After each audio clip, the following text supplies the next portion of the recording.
Just give it a thumbs up.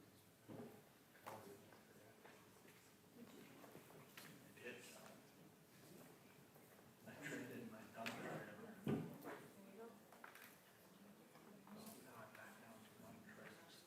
Oh, good. We will call the regular school board meeting of June 18th to order. Let the record reflect all board members are present. Recognition of visitors and guests, we welcome all of you here this evening. 1.3 will stand for the Pledge of Allegiance.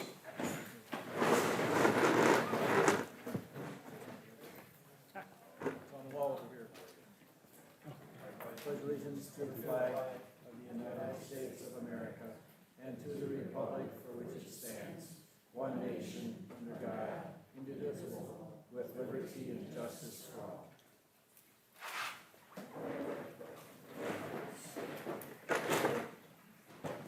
1.4 correspondence and recognition. I received no requests for public participation. 1.42 is recognition of students, staff, and community. We'd like to congratulate Manuel Walday and Caleb Meyer for qualifying for the state track meet.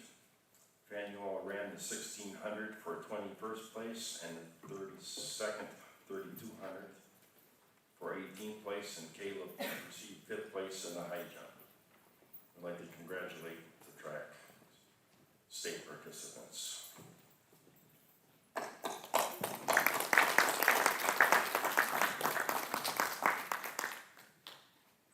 Number 1.43 is presentation by Tony Hastings for the high school schedule adjustments. Thank you for letting me share with you.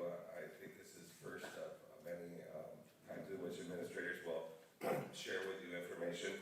I will actually come back to you in December with a 25-26 revised schedule as well. We're looking to transition into more of a period schedule day. So this is step one in the transition year for the schedule. So in front of you, excuse me, you can see the transition of the number of different periods that we have during our day.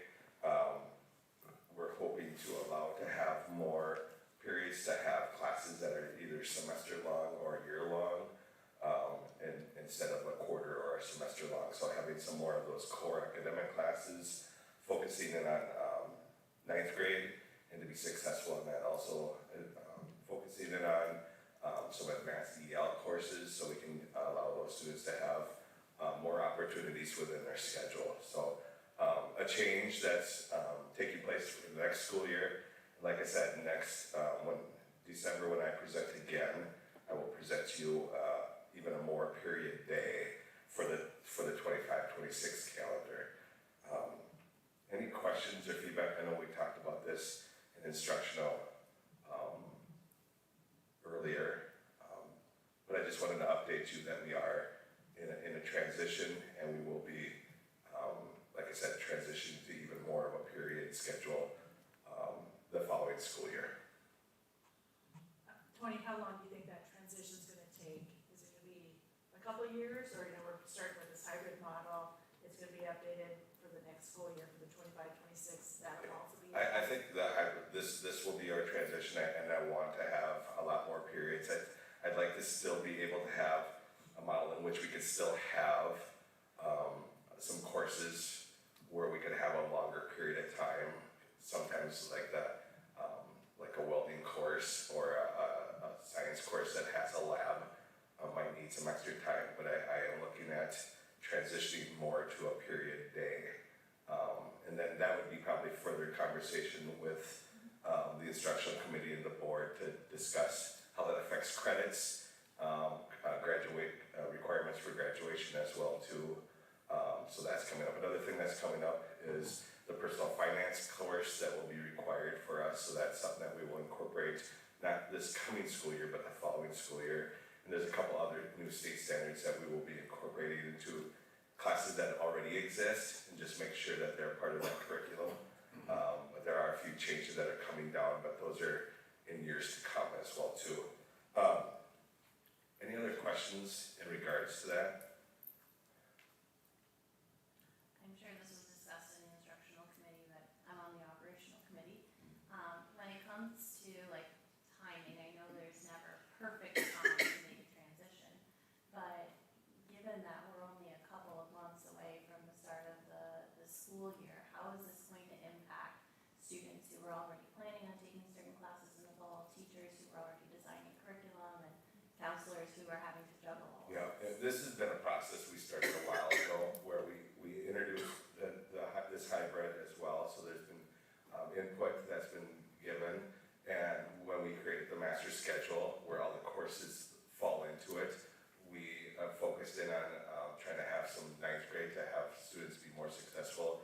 Research shows that if a student is successful in their ninth grade year, the more likelihood of them graduating. So we focused in on a lot of the ninth grade courses. And again, we try to focus in on an elective or two, but also, and then focusing in on the EL, especially the advanced students. A lot of times they get kind of shoehorned into courses and they don't have the opportunity to have core classes. So we're trying to reduce the amount of EL services that they would need. So we have it in a period. So it allows them more freedom within their schedule, and that's what we're looking at the following school year too, is to have more freedom, more flexibility with the schedule, and hopefully it can help when we do have staff shortages like we have right now at the high school, and be more cost effective. So again, this was our transition year coming up, and then next year having more of a period schedule. Thanks for that explanation. Yep. Couple other highlights real quick. Currently, not too much is going on at the high school right now. We do have our ninth grade transition program that we have teachers like Lakita Sweeney, Becca Magahi, and Mark Prunty are leading right now. So that's a nice program for our eighth coming into ninth grade, getting them kind of used to the high school and just kind of giving them a leg up for the upcoming year. Summer band, we just had another successful summer band, which just completed last week. We had 158 students participate in summer band, which is awesome. And then obviously our graduates from 2024 that you were a part of, we had 239 graduates as well. So just some of the kind of the end of the year things that we're very successful in continuing on. And there's also one special ed classroom that's hosting some students right now as well. Thank you. Just a question, so Hastings, on the staff situation and challenges of trying to have some spots filled and some optional plans. Yeah, we have Mr. Landgard kind of gave us forewarning a couple months ago to have your plan B, C, and D in place. So we do have plans that are ready to fall back into if we are not able to staff.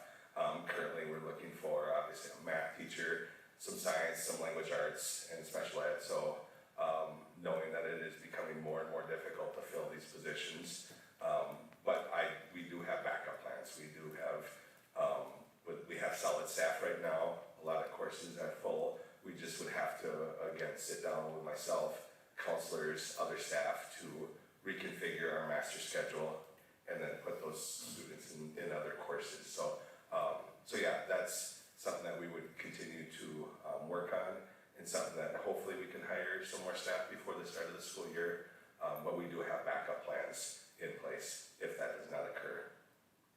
One other thing, I think it's worth sharing, the CEO program has a good number of kids in it. Yeah, the CEO program it was like 22 to 24 students for next year. And for those of you that don't know the CEO program, it's an entrepreneur class that is starting next school year as well. It will be during our first period. Students will have the opportunity to learn about entrepreneurship, be with a number of local businesses. I know the community has been very, very supportive and donating funds to get this going. Obviously, students will have the opportunity to visit a number of businesses and just have an opportunity to learn from people in the community.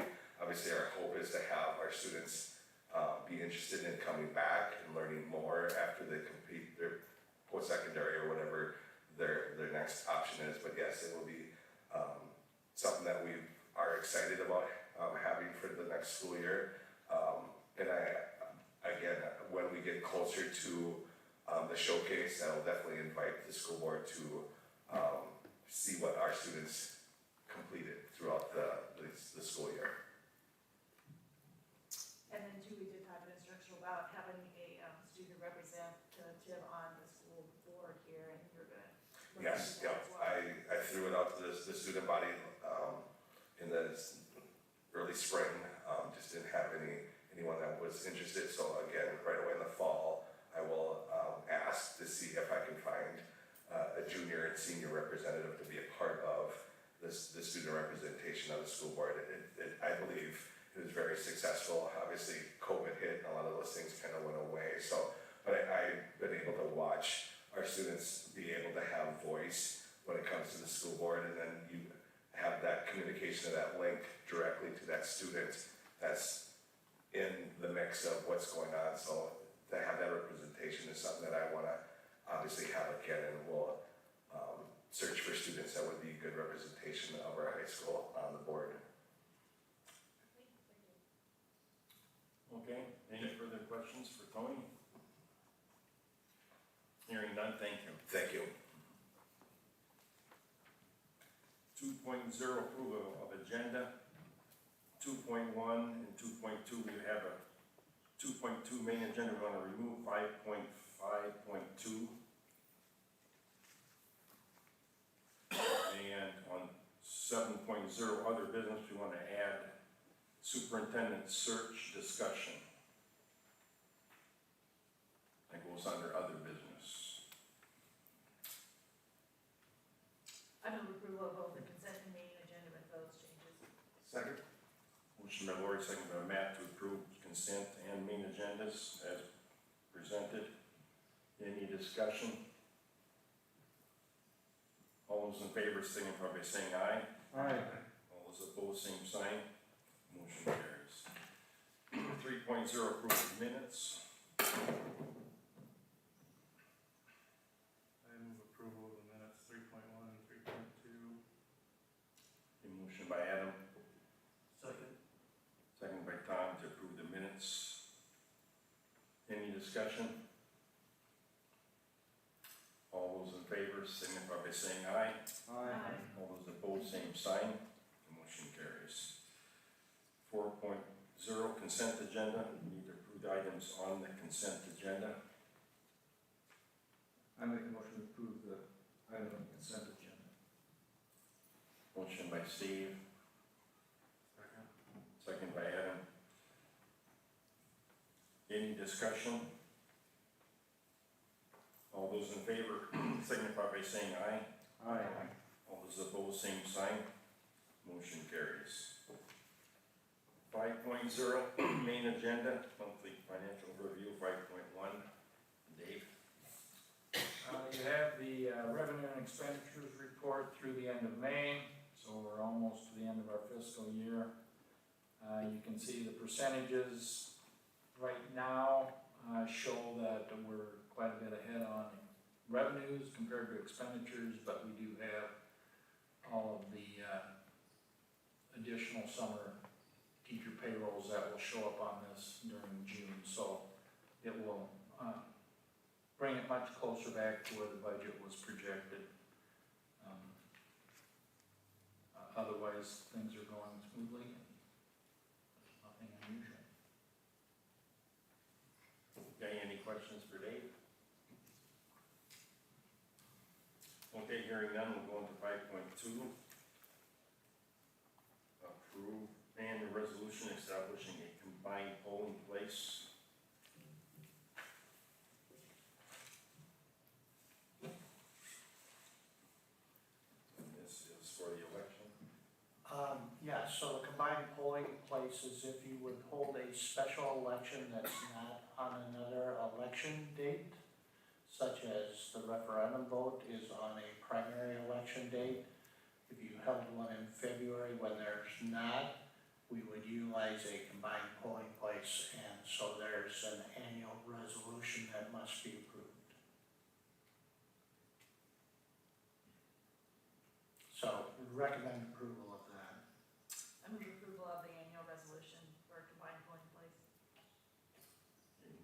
Lori, Second by Tom. second by Tom. Any discussion? This is a roll call vote. Ms. Dudley. Aye. Mr. Lorenz. Aye. Ms. Shooty. Aye. Mr. Prince. Aye. Mr. Bloom. Aye. Mr. Schneider. Aye. Mr. Whitcomb. The resolution carries. 5.3, approve resolution establishing dates for filing affidavits for canvassing.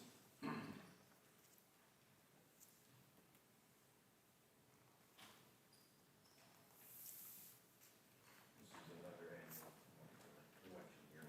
Yeah, so it's really candidacy for the school board, so you need to do that.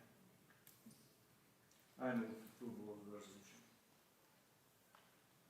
Motion by Steve, second by Aaron, to approve the resolution accepting dates for filing affidavits for candidacy. Any discussion? And it's my understanding there would be 4 open seats at this point. And the timing, you have the window of time to file. July 30th through August 13th. So July 30th through August 13th. And that's a general election, so it'll be in November election, with those being elected being seated in January of 2025.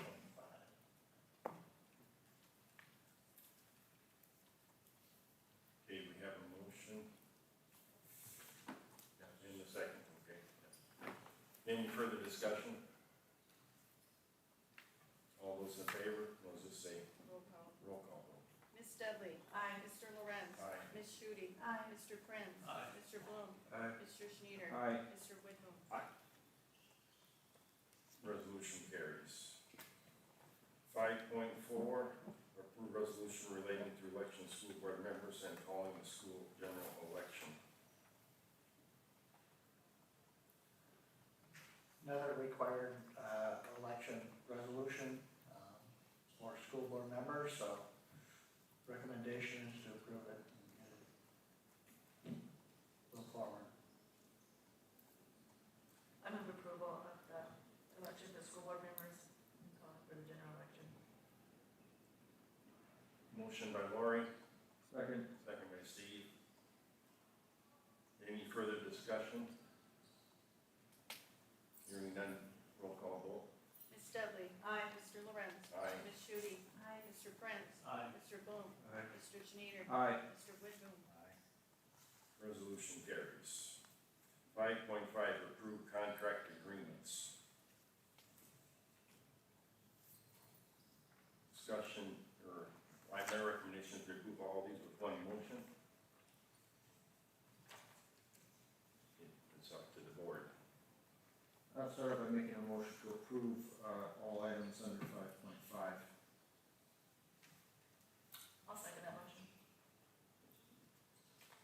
So before you go on, just so you kind of realize where things are at, one, when you have an individual agreement with somebody and you make adjustments to bring them in line, the percentages will look skewed. Likewise, if you have a very large group, the percentages aren't always.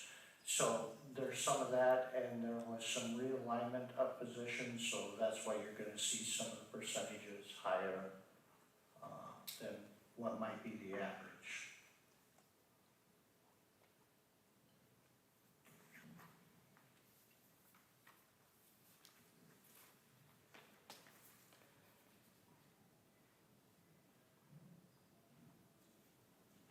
Who is what? Is this everybody now? Pardon me? This isn't everybody yet. No, we have one HR position and the MSCA groups left. MSCA is custodians, paras, and secretaries, so those 4 items to finish up. Are we close or not? Or- Not at this time. The 1, yes, the 3, no. And our next meeting with the MSEA groups is potentially the week of July 15th. So looking through this, I guess my question to you is, there still a concern in the future of, in a couple of years, us considering looking at a budget cut? I mean, are we looking at a decline in state funding yet?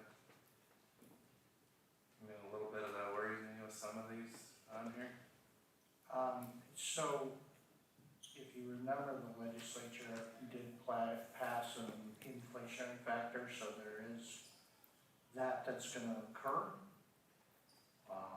as part of continued additional funding. That's up to 3%. It could be 1%, could be 3%. Is there a budget concern in the future? Absolutely, particularly with continued high settlements. Some of this, when you need to do some realignments, you're still probably gonna have some realigning of some positions or even some groups. And again, we've worked hard to get the insurance benefits aligned. So there's some things that are there that you have to work on. Is there going to need to be something like an operating referendum in the future? Depends on, example, if the state does not continue to fund unemployment.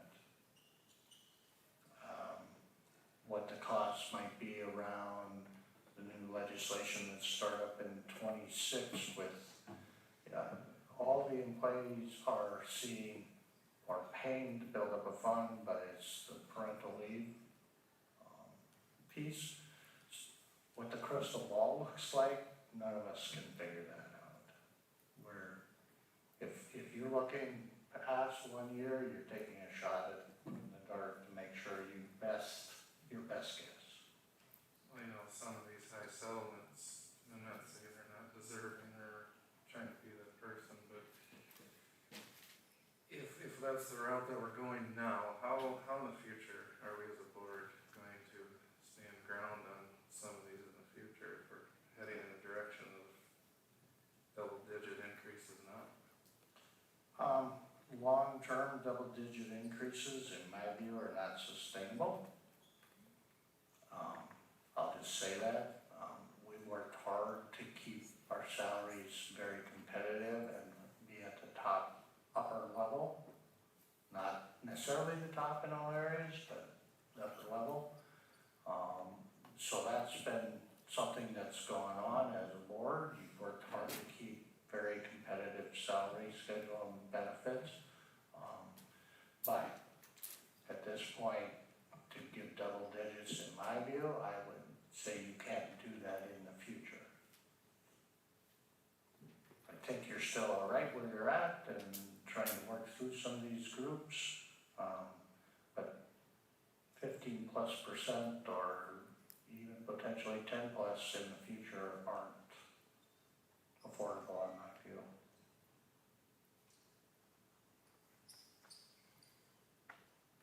Not without additional revenue. These numbers also include the insurance piece of the puzzle too. Total cost to the district, yes. When did the insurance rate go up this year? Premiums went up 10%. Premiums went up 10, so that's in these numbers. So it's not all salary by any means. Some of that's not of the employees' control by any means. Nor ours, but. And a lot of the higher numbers are groups that are individuals, which is a much smaller gross dollar amount in the overall picture. And a lot of those have to do with putting them into a salary structure that fits with other people who are rated perhaps lower than they are and being paid more, so you have to bring them up in the pay system to get them equitable. So a lot of this is equitable balancing and other things that are going on in this too. So, and the numbers we have here, a lot of them that I think that we're looking at are individual people and not large groups that can have a much larger impact in the overall financial picture that we have compared to one or two individuals being brought up to a level that we should be at. So I'm comfortable with what we're doing to rebalance it. Hopefully by doing it now, we don't have to address these types of restructurings and stuff in the next time we go around 2 years from now. We'll have it balanced out, and most people will be where they need to be, and then we don't have to readjust them again to get them where they should be.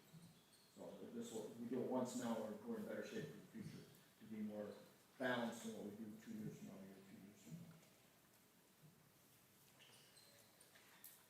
Okay, we have a motion and a second. Is there any other discussion on the contract agreements under 5.5, and we're doing all with one motion?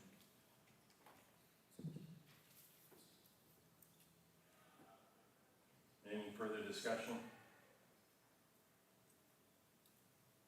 All those in favor of the motion, signify by saying aye. Aye. All those opposed, same sign. Motion carries. 5.6, approve to set committed fund balance for severance to 0. So moved.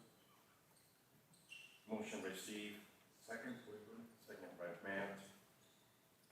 Any discussion? Just so you remember, this has been a long time coming. It's been at least 15 years in the making, from when there was trying to set the goal of eliminating the severance liability that existed. And this year is the year that all severances either been paid out or eliminated based on contracts, so. Is there a current fund balance now? No. There's no fund balance now. This is just recognizing a liability in your books. And now there's no liability. Okay, any further, we have a motion? No. Or yes, excuse me, We do have a motion. Stephen Matt, yep. Any further discussion? All those in favor signify by saying aye. Aye. All those opposed, same sign. Motion carries. 5.7, approve computer bid. Dave, you get this one? We received basically one bid,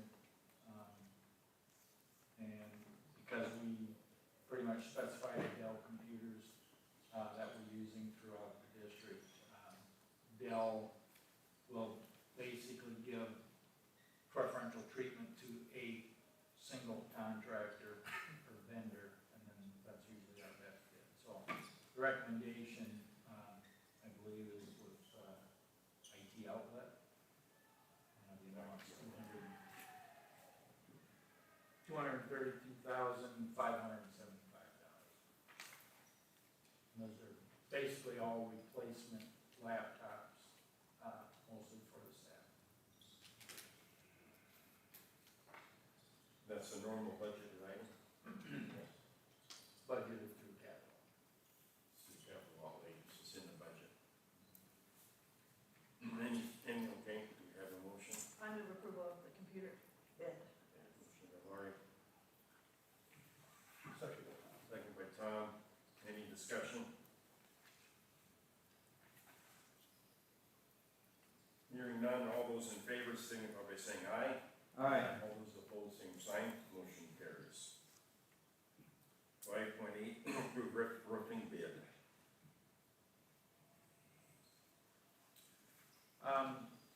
This roofing bid is for the middle school rooftop replacement project that we have going, trying to use up our ESSER dollars.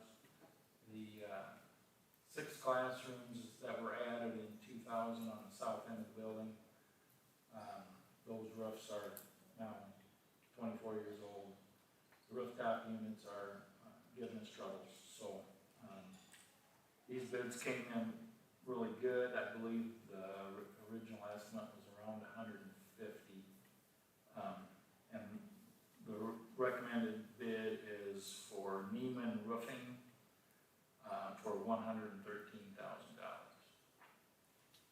And Neiman Stateman actually did the majority of the middle school project back in 2010. We did a good share of those, so they're familiar and used to the, we would recommend approval.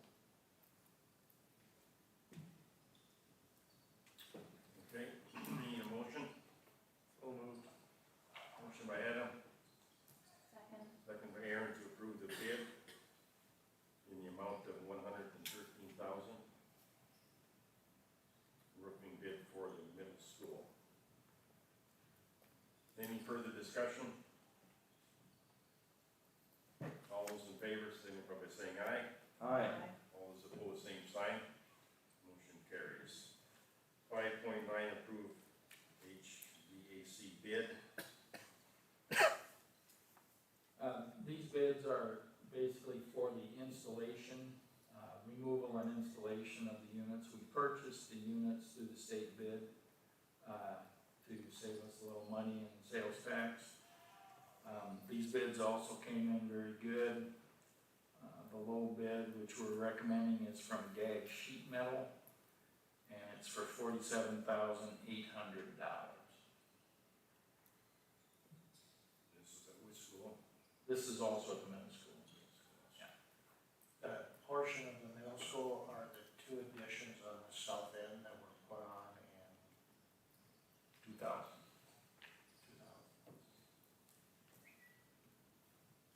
Okay, I need approval of the contract. motion by Steve, Second. second by Adam to approve the bid in the amount of $47,800. Any further discussion? All those in favor, signify by saying aye. Aye. All those opposed, same sign. Motion carries. 5.10, approve write-off of uncollectible lunch account debt. This is also recommended action. Once the state took over and basically provides free lunch to all of our students, we left everything on the books for the first year and attempted to collect some of that bad debt. I believe we collected over the years somewhere around $1,000 or a little over $1,000. We're left with $6,165.95. And going forward, until legislation changes it, the state will pick up all the meals for the students. So we're recommending to write that uncollectible balance off. I move to approve item 510, writing off the uncollectible lunch debt. Second. Motion by Tom, seconded by Aaron to approve writing off uncollectible lunch account debt. Any further discussion? All those in favor, signify by saying aye. Aye. All those opposed, same sign. Motion carries. 5.11, approve internship field experience agreement with Minnesota West. This is basically like a student teaching agreement, but it's an educational assistant, and it would run through June 10th through August, I believe, 27th. So the recommendation is for approval. It's a 12-week program. Move approval of the internship field experience with Minnesota West. Motion by Adam, I'll second that. second by Lori. Any discussion? This is an ongoing thing, or, Just I mean, it has happened in the past. not for this, not with Minnesota West. Okay, any further discussion? All those in favor, signify by saying aye. Aye. All those opposed, same sign. Motion carries. 5.12, approve extension of base retirement account. Yeah, that should say accountant. Account. Yeah. So this would be the continuing an additional 6 months of phased retirement to support our new accountant and address a couple things. One, giving the new accountant the opportunity to get through a second audit, and also to address so that it's the cleanup of the ESSER funds, so our new accountant doesn't have to learn that and deal with it. So this would be through December 31st, 2024. So the recommendation is for approval. Is that gonna be done after that? Correct. I move approval of the phased retirement accountant agreement. A motion by Lori, Second. second by Adam. This will take us through the end of the year. Take us through the end of the calendar year. Okay, any discussion? Mr. Chairman, a question for Mr. Weingard, and this will, the agreement is identical to what has been used currently? It's identical to what was the first year agreement, yes. Thank you. Okay, any further discussion? All those in favor of the motion, signify by saying aye. Aye. All those opposed, same sign. Motion carries. 5.3, discussion approve a city request on Trojan sign at JPS Fieldhouse. So this was presented to the operation committee. The city presented or made a request for the school district or you as board members to consider providing a sign at the JBS Fieldhouse. Minnesota West has committed to that sign. Part of that is they also provided funding and have a lease agreement with the city or JBS to utilize that. Currently, the district has been allowed to utilize it, and there's been no agreement or additional costs on our end. So with the sign, and the city is, I should say, looking to recognize and support Trojan Athletics, they would like the district to purchase the sign, and they will take care of the rest of mounting, covering the mounting and electrical. And it was adjusted in the lettering to meet our branding, so on our site, that's corrected. The cost, our cost would be $10,083.27.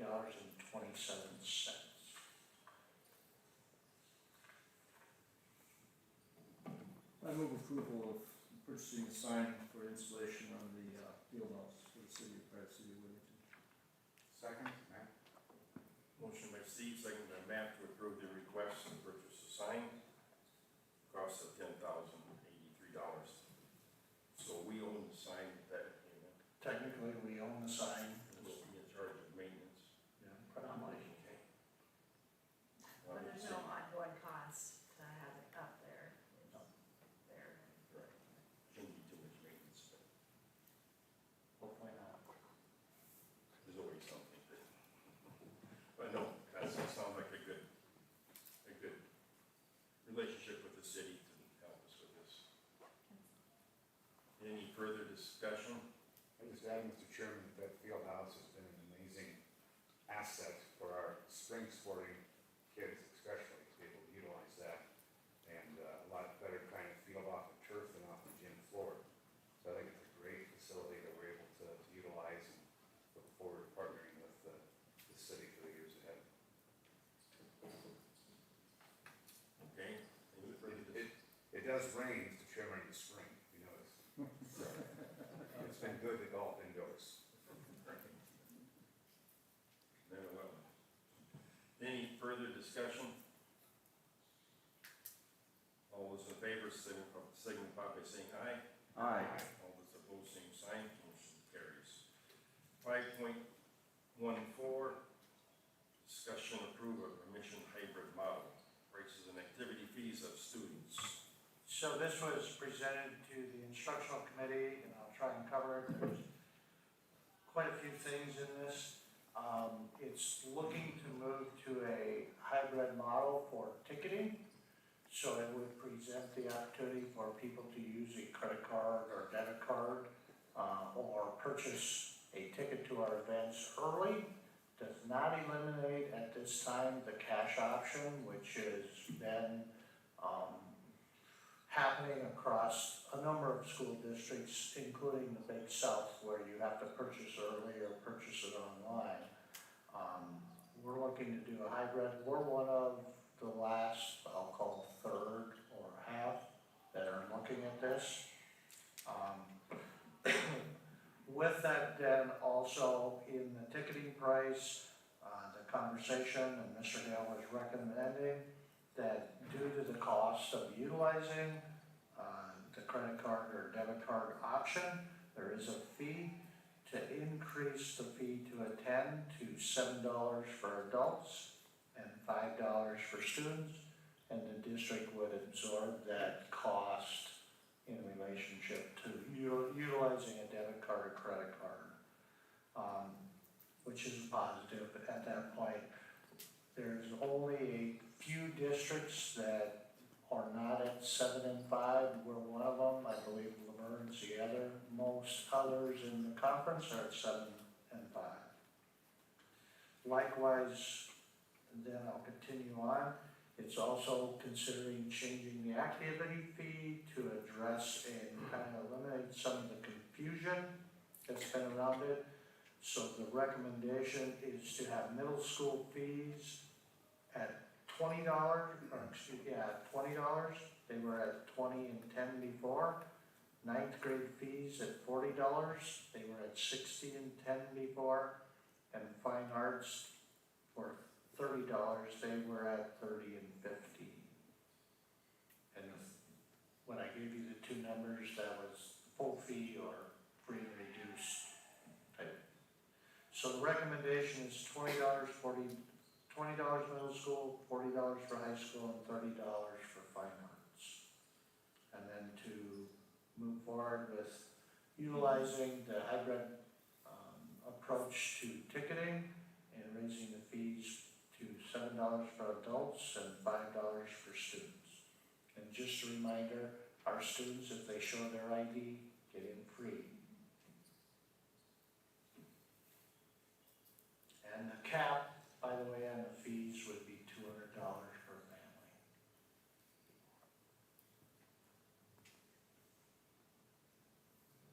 So, recommendation is for approval.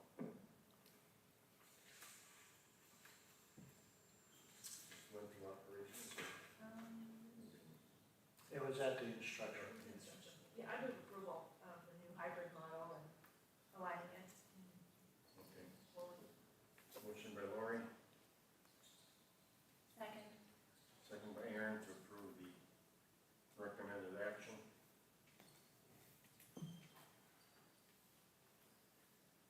Any further discussion?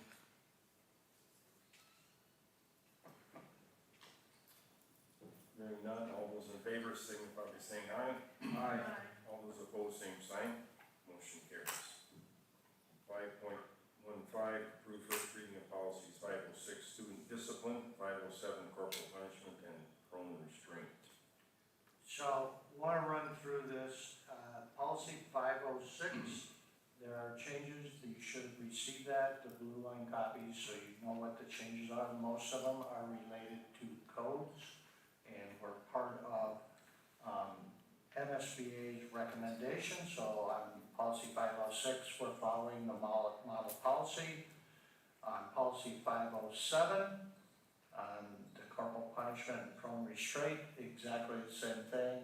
It's meeting what is in legislation. The changes were substantially, the policy substantially reflects statutory requirements. So that's that model policy. Policy 507.5 is not a required policy, and I did send it, that's the SRO policy. And I did send it to Chief Apple to review, and he basically, his feeling is if the policy substantially follows the statutory requirements, he would be okay if the board passed the policy. I can tell you, at this point, I don't necessarily see putting it in. I would not recommend because it's not required. That's my position, and we have not had issues, so I'm okay with that one not being in. And then there's also policy 514, I just wanna update you. Most of it was statutory minor language, did not change the intent of the policy. So I made the changes and we have posted that already, so that one does not need school board approval. So I guess 516 is the policy 507.5, but the other, there's two you need to consider approving for first reading.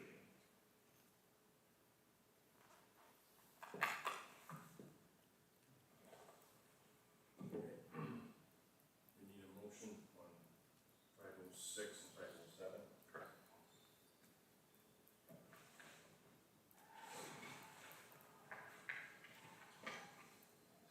I so move the first reading of policy 506.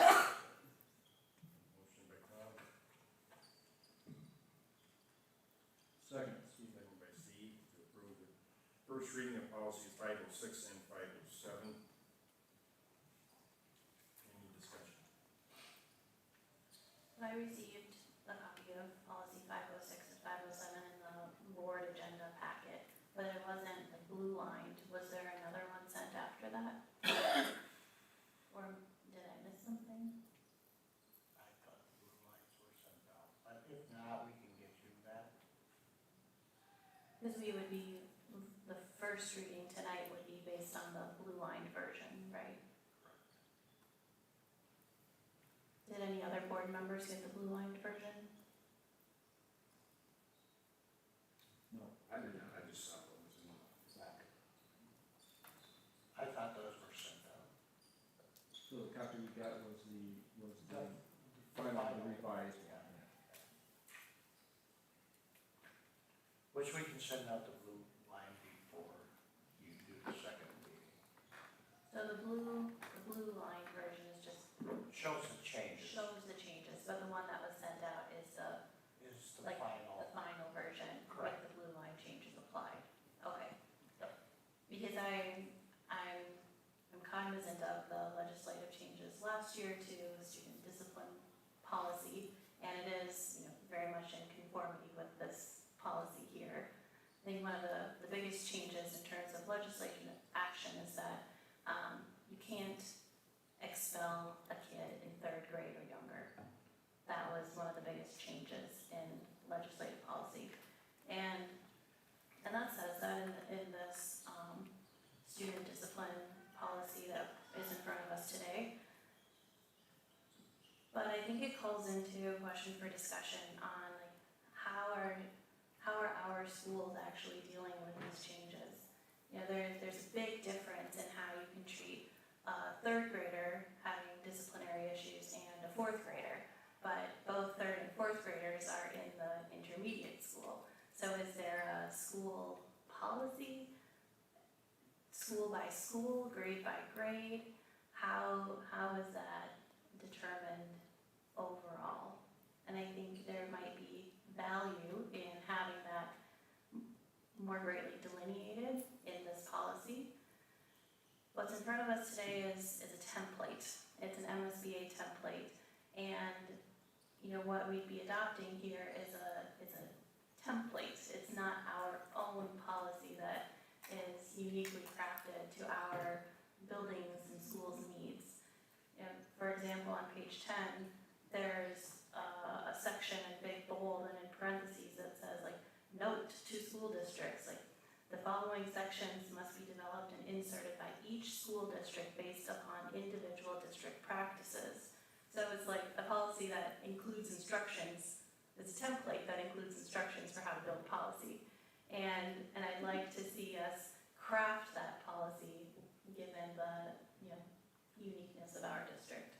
So items C through N are what was in the old policy, and were cut and pasted into the model policy. So this was what was delineated. Handbooks address some of the other things that you are discussing,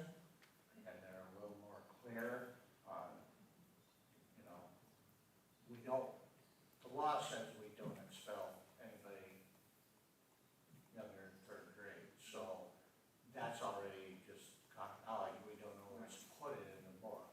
It may not be common knowledge for the parents, but our administrators. I feel like this policy can be cleaned up to be less template-like, remove the directions, make it a bit more specific to ISC 518, use uniform font format,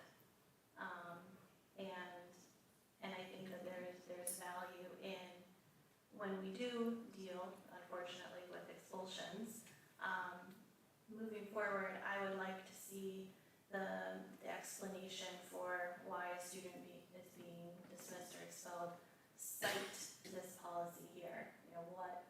What section of this policy gives us the basis to expel a student? I think it's really important to tie it back to the policies and just make sure that we're in conformity with not only the law, but model policy.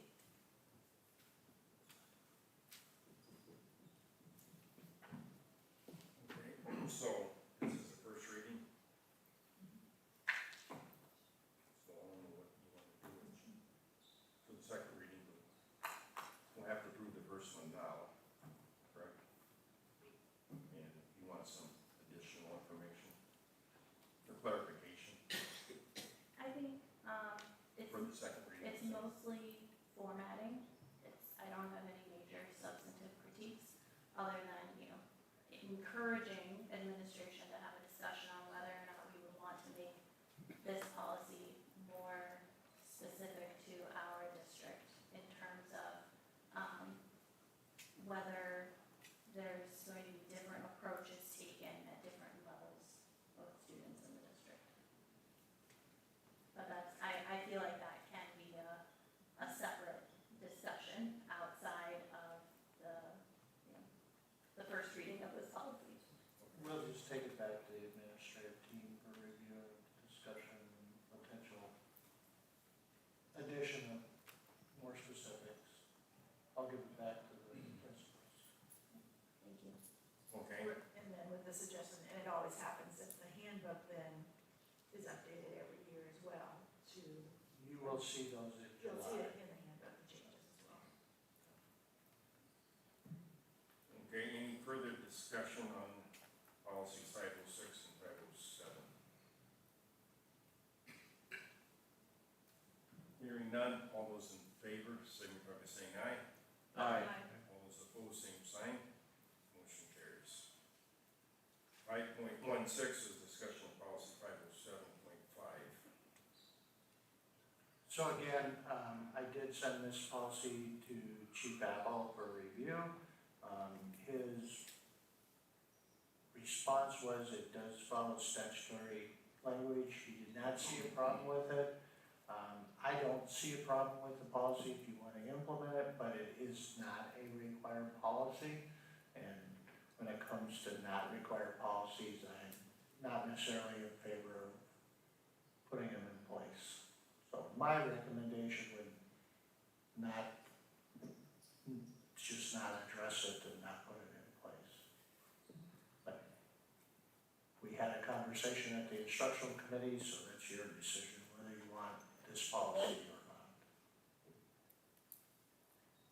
Mr. Chairman, a question for Mr. Langard. Is there just criteria that was developed between police and the district when the resource officer entered the district, or what grounds are they following for operating? Is that just purely the financial agreement is separate than operating?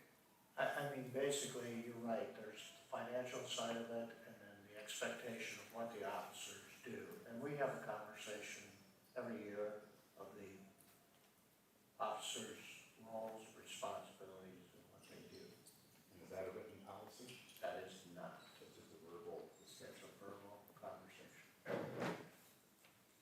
So there isn't anything in the instructional committee meeting minutes about this topic. So could someone from the instructional committee just touch briefly on how the committee feels about including or not including this policy? discussed it, and it was suggested to talk with the chief about it, Okay. and then to get his reaction as to how it fit in his opinion. So Okay. that was about our, Right, we Thank did you. not have it written in front of us. probably not have this. We do not, so, we can certainly bring it back to instructional, now that we have a copy and we have the chief's recommendation for it. Or we can move on here, find out what the board feels, what the board wants to do. I think for as long as there are school resource officers present in our district, it would be good to have a policy outlining their role. So I would be supportive of including a policy 507.5 on school resource officers. I would agree with that, John, how long has this policy been in place? We've had this. This is new because it's based on the whole legislative action, not this room, the time before. And a lot of schools, if you remember, lost their SRO or they were eliminated, so there was this whole confrontation that went on or frustration, however you term it. And so that's why it was put together. And the legislature this run did make some legislative changes. And a lot of the school districts that had SROs now have them back.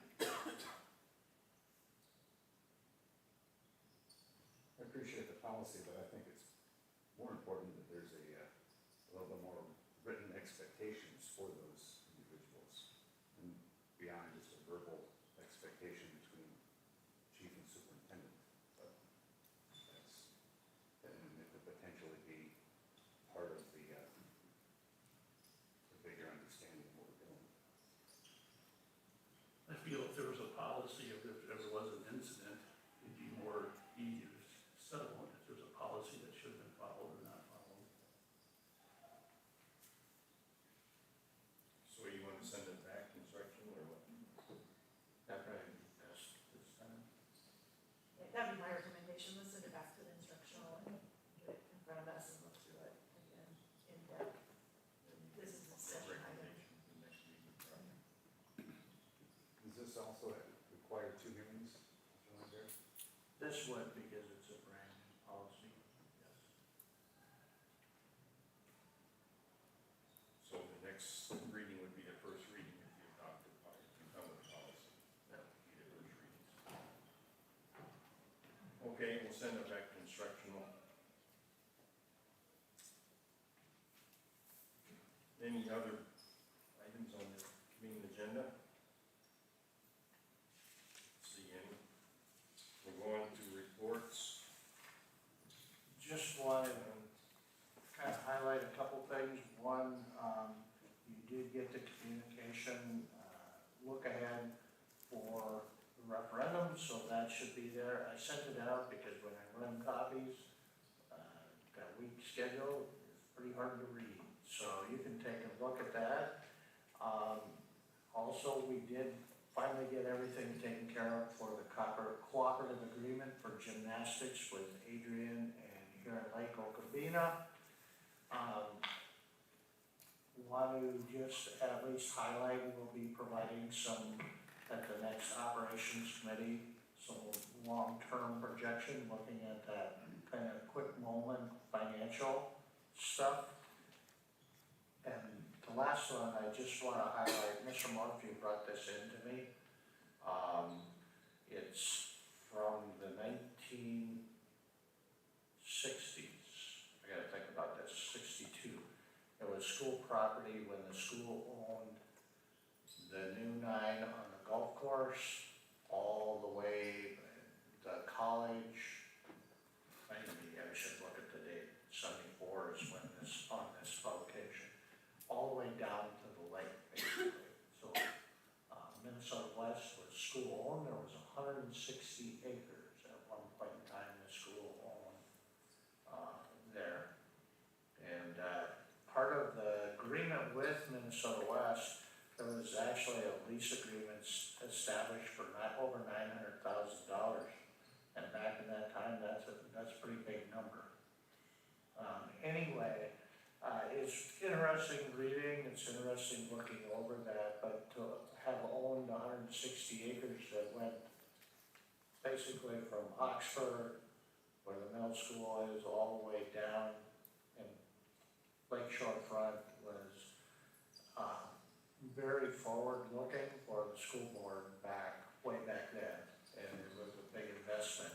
And then, of course, to actually sell off some of that for housing or to the golf course, and some of those things.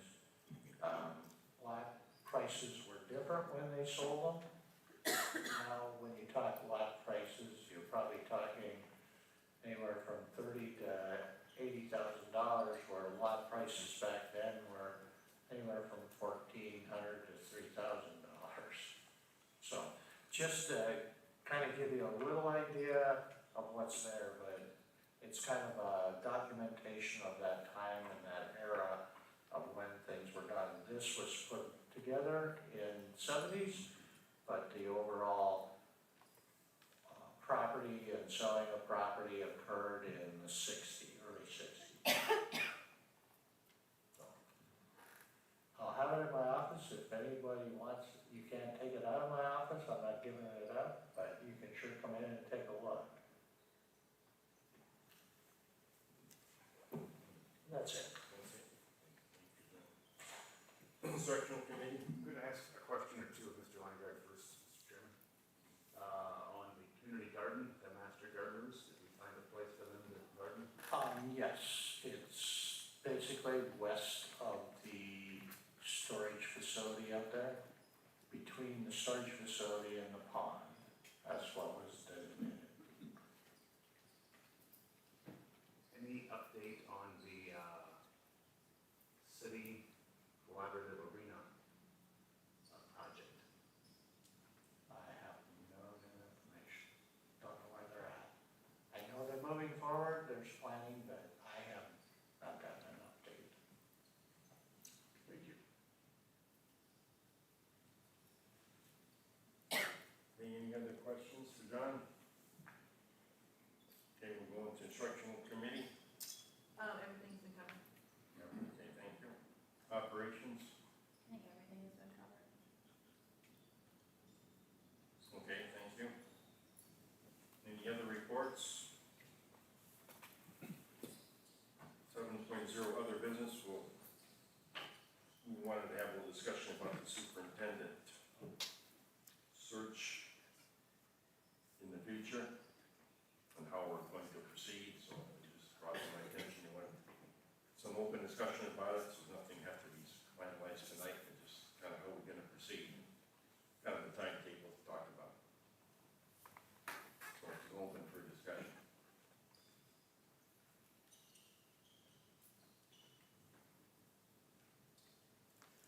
First question I guess I would have is what's a good time to begin the process? I don't know how far out in advance you want to go to try and have somebody lined up to know where we stand, they would know where they stand, we can move forward.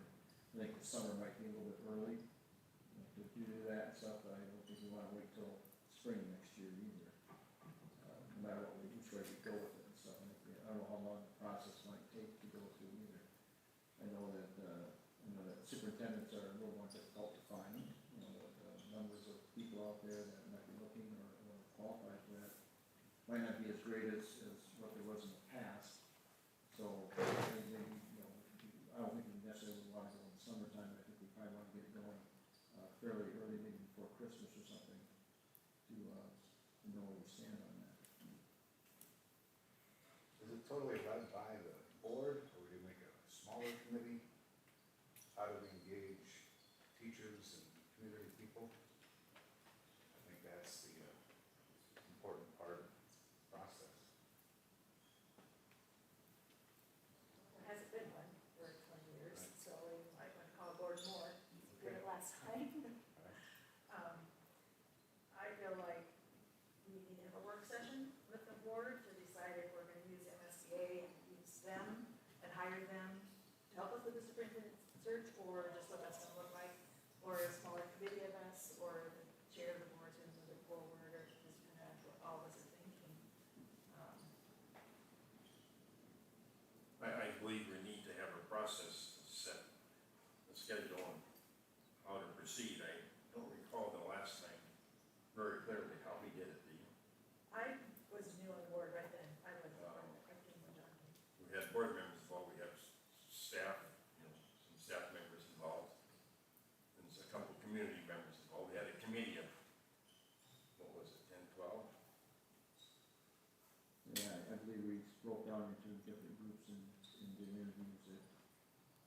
two different groups or different perspectives.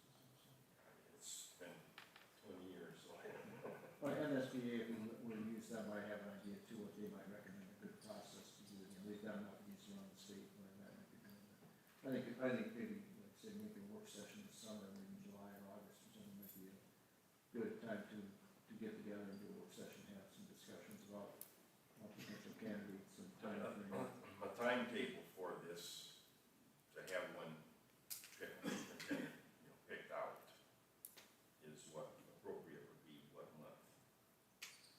I mean, in your past experience, is it like March or, is it, I mean, Typically, March would be late. be late, I mean, when are you gonna have one identified? Yes. So, Ted? With I all would say the February. school board candidacies, and obviously we might be looking at a new chairman. Are we gonna use this board to try and do it before all that takes place, or how are we gonna factor that into this? There could be a lot of change here. So how do we, yeah. Well, it's my recollection too, because when I started, we had an interim superintendent for, I don't know, about a year. I'm not sure how long we had that interim superintendent before John. It was a short time. We didn't have John right away. We have MSBA after work session, just give You could, discussion. you could ask them to come. You could ask, there are a couple different firms that are out there, and the only other decision is if you wanna do it totally yourself, which there are districts that do that, but it puts a bigger workload on everybody. So, And I guess I don't mean to use MSBA as our leader, but at least give us some starting, yeah, not to guarantee for you anything other than. is there other districts that aren't that far away that have hired new superintendents, that maybe we could reach out to their administration team just to get some ideas from them on what they do? Is there? well, there's been on the average anywhere from 60 to as high as 85 searches conducted over the last 6 or 7 years, so. Like I said, there's different firms that have been utilized, and some firms do more of a national search approach, while others do more of an in-state type approach. They still get what I call regional applicants. So, I mean, the timeline you might wanna think about, and by no means, I'm not putting my fingers in this at all, so this is you guys. You probably wanna look at an August, September work session, and probably kind of set your direction by November at the latest, and probably do interviews no later than January, early February.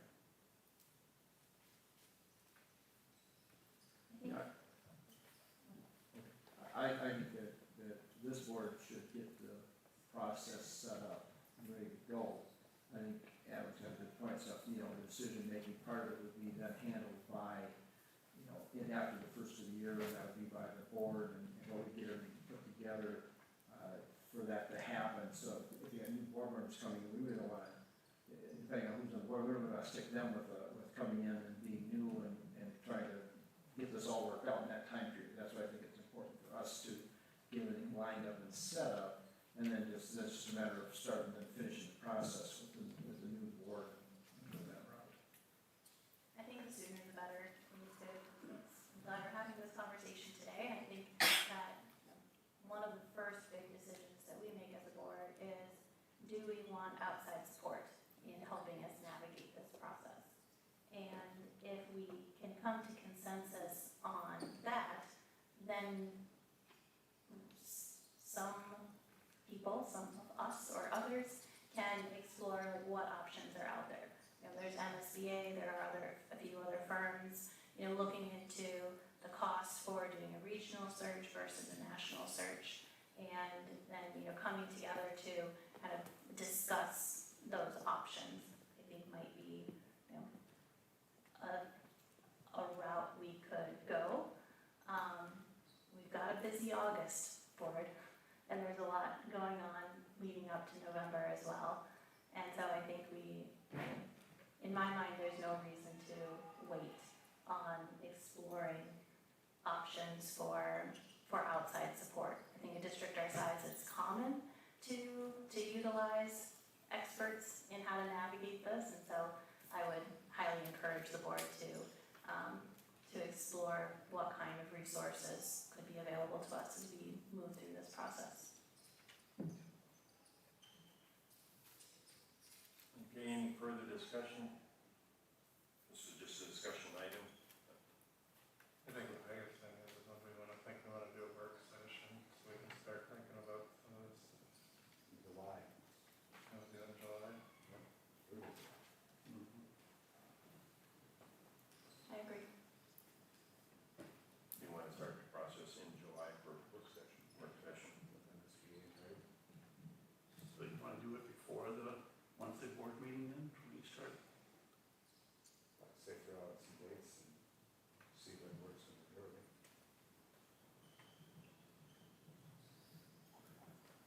Okay, you want to find some dates that might work, Lisa?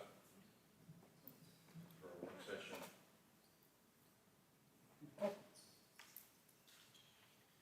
Does that sound all right?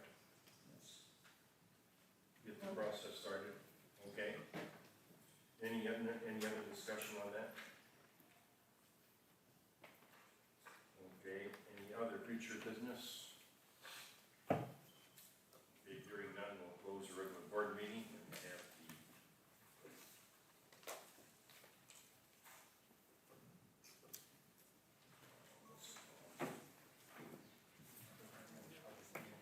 we'll have the public reference.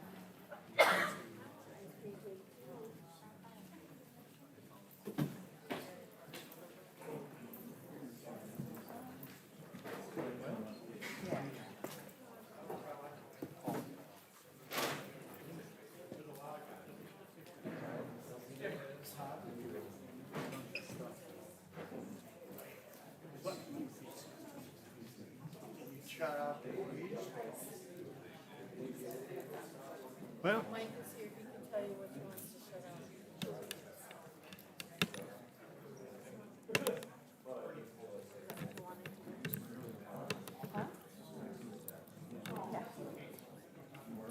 what?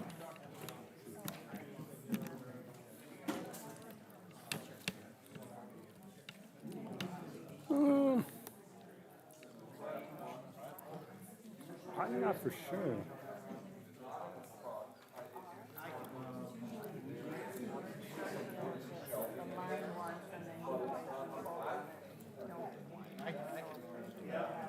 You got the handout?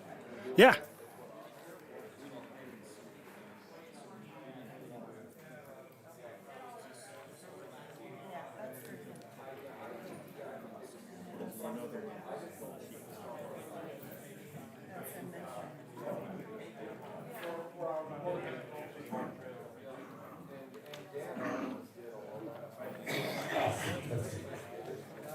Testing.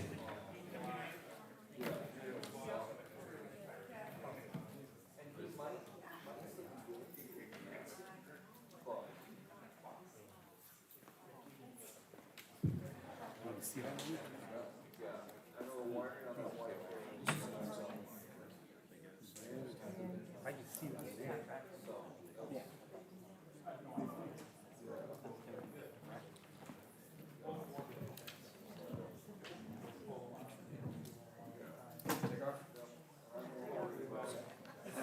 You said I could. There's no reason for you to teach it. I know the whole spiel already. You're off tomorrow, aren't you?